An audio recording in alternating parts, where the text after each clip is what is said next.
Hello friend, काही म्हणी ज्या आपण आपल्या जीवनामध्ये काही बोलताना कोणाशी बोलताना त्याचा वापरच करतो, अशा प्रकारच्या काही ज्या म्हणी आहेत त्यांचे मी आज तुम्हाला अर्थ काय होतात ते सांगणार आहे. आणि त्या म्हणीचा वापर करून तुम्ही कशाप्रकारे वाक्याचा उपयोग पूर्ण करता, म्हणजे वाक्यात त्याला टाकून वाक्य बनवता, ते तुम्हाला मला कमेंटमध्ये कमेंट करून सांगायचे. तर त्या काही म्हणी मी इथं व्हाईट बोर्डवर लिहिलेल्या आहेत. त्या म्हणी मी तुम्हाला दाखवते. आता एक एक करून मी सगळ्या म्हणी तुम्हाला दाखवते आणि त्यांचा अर्थ काय आहे, त्यांचे इंग्लिशची नाव काय आहे, ते सगळं मी सांगणार आहे. पण तुम्हाला त्याचा वाक्यात उपयोग तुम्ही कसं करतात ते तुम्ही मला कमेंट करून सांगायचं आहे. तर चला पाहूया.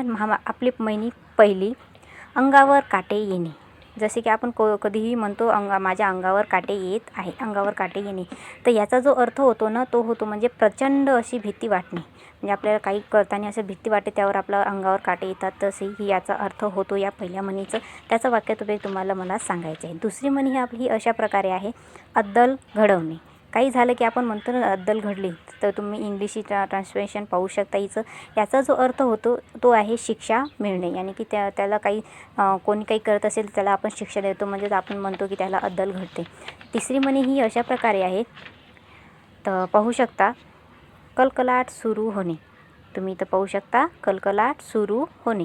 याचा मी इंग्रजी फॉर्मसुद्धा लिहिला आहे. याचा अर्थ जो आहे तो अशा प्रकारे होतो, तुम्ही इथं पाहू शकता, कर्कश आरडाओरडा करीत गोंधळ गडबड सुरू करणे. म्हणजे असं किती गोंधळ गडबड वगैरे असली की आपण म्हणतो कर्कट आवाज होत आहे.